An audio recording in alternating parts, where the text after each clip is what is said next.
New Mopar spring windshield wipers for the Jeep Gladiator. We're going to install them today.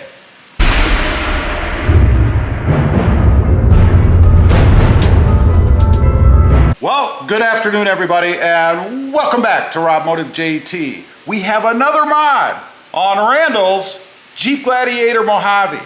He's got the brand new Mopar spring windshield wipers. And we're going to go ahead and put those on. We're going to do an unboxing so we can see what he's got here.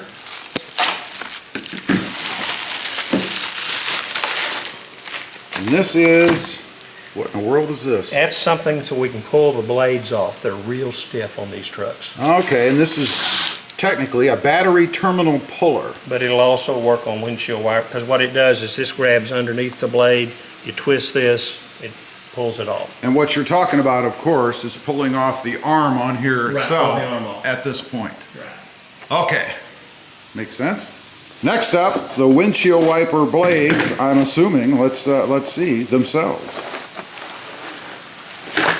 There you go. Lots of packing. Well, some packing.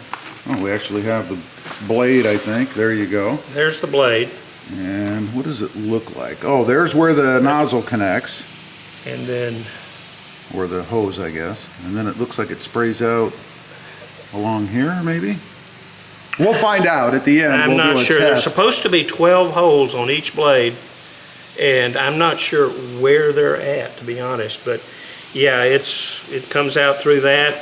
Oh, and it does say Jeep, because it is a Mopar part. Now, real quick, here's the part number if you're interested in that. I will try to leave a link down below. There you go. So that you can actually check these out. Now, one thing that you might notice, there are no instructions in here. Oh yeah. You get a link to a website.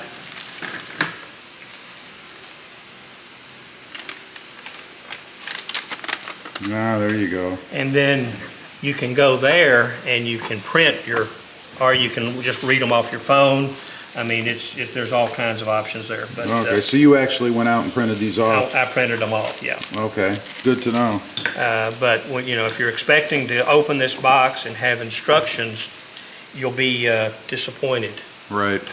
So, been there before. I know a lot of times when you go with OEM type stuff, they don't give you readily available instructions. I mean, anyway. They're on their website. They're very complete, but they're not in the box with the part. So what do we get here? We have the arms, we have the tubing, and this is a spare set of windshield wiper blades. Okay. For when these blades wear out, you get another set. Now these things are going to cost you about 110 bucks. Okay. For the pair, but for everything. That's the hoses, that's 2 arms, and then a spare set of blades. And the puller, what did that cost you, roughly? That was $13, $14. Okay. Okay, so what is the first step? Well, the first step is going to be to remove this piece right here. That plastic this cowling. Plastic, the cowl, yeah, covers the cowl. And, you know, it's kind of a toss-up. You can loosen it, or you can go ahead and just pop these off and get the arms off. If you get this loose, as I think about it, if I get this loose but I don't have this off, I'm not doing anything.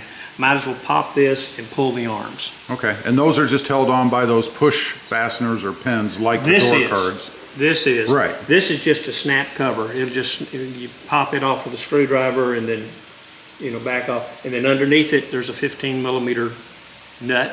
Okay. You take it off and then you pull the arm and you pop that off and then you're there.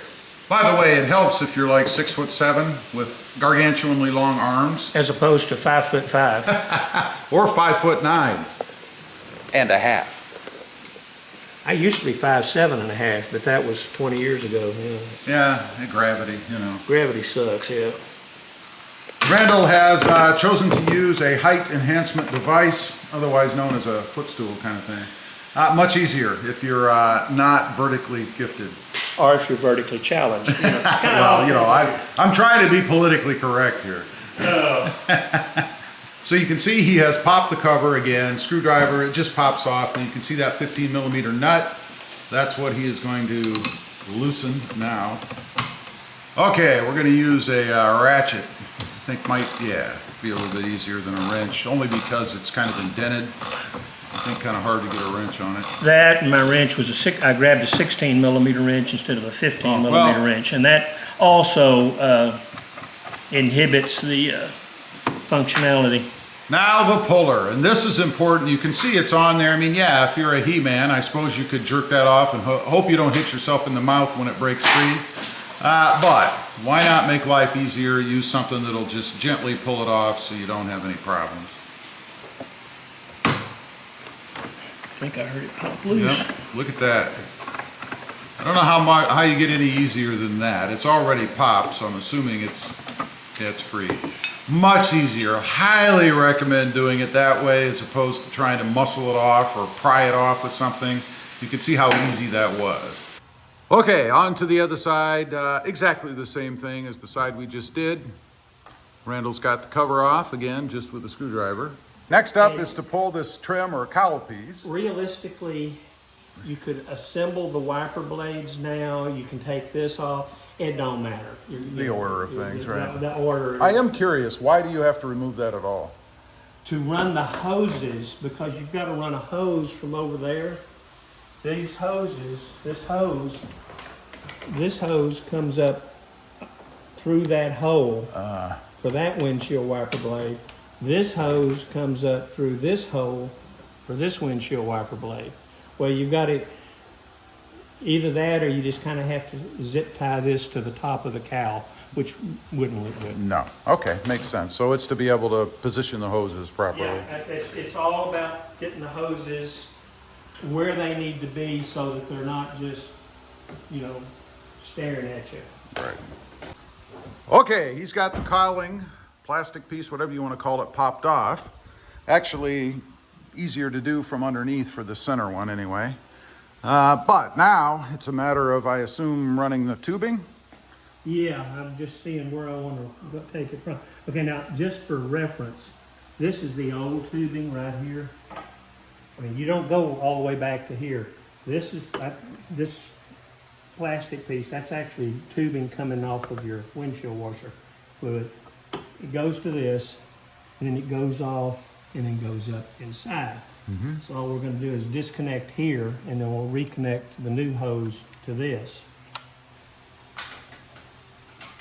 The tubing that is wrapped in a nylon protectorate is what goes up here. The tubing that's just rubber is what's going to go back underneath here and to the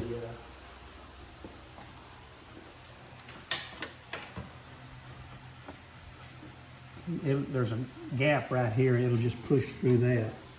Okay, we did end up pulling the connector out of the tube so that it would marry up to the existing connection inside the truck.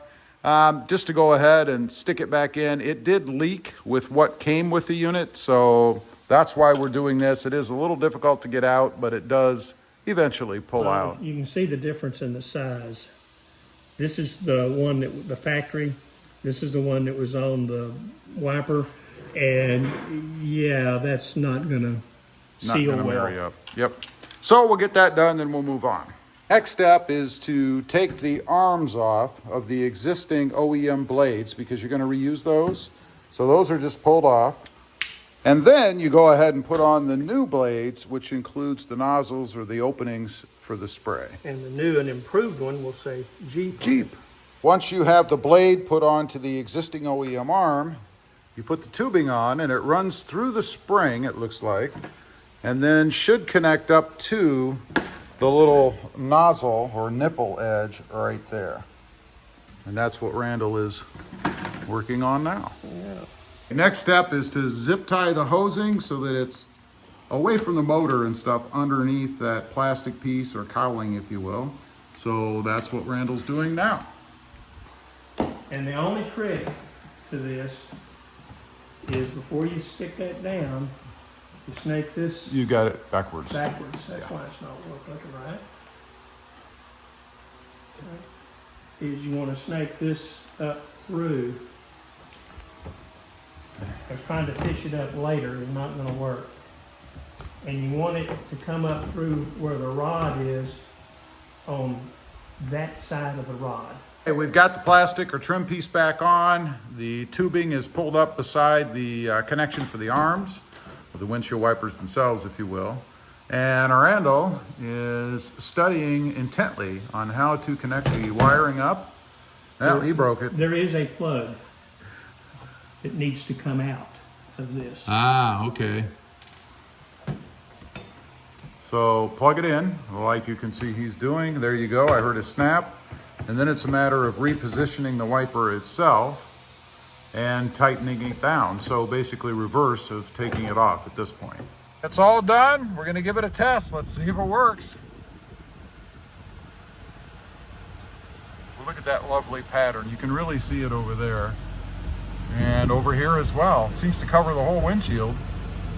And it's got holes all along the blade, and you can see that there's... Look at that. It's like it's raining in here.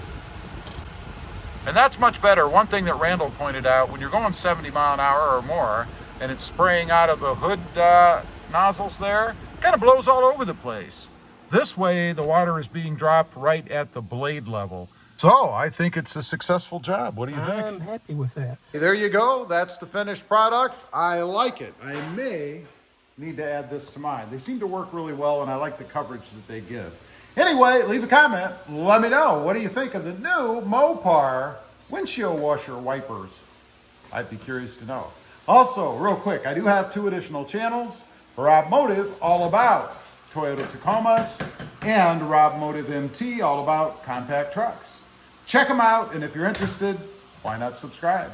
Thanks for watching. Stay safe out there. Bye.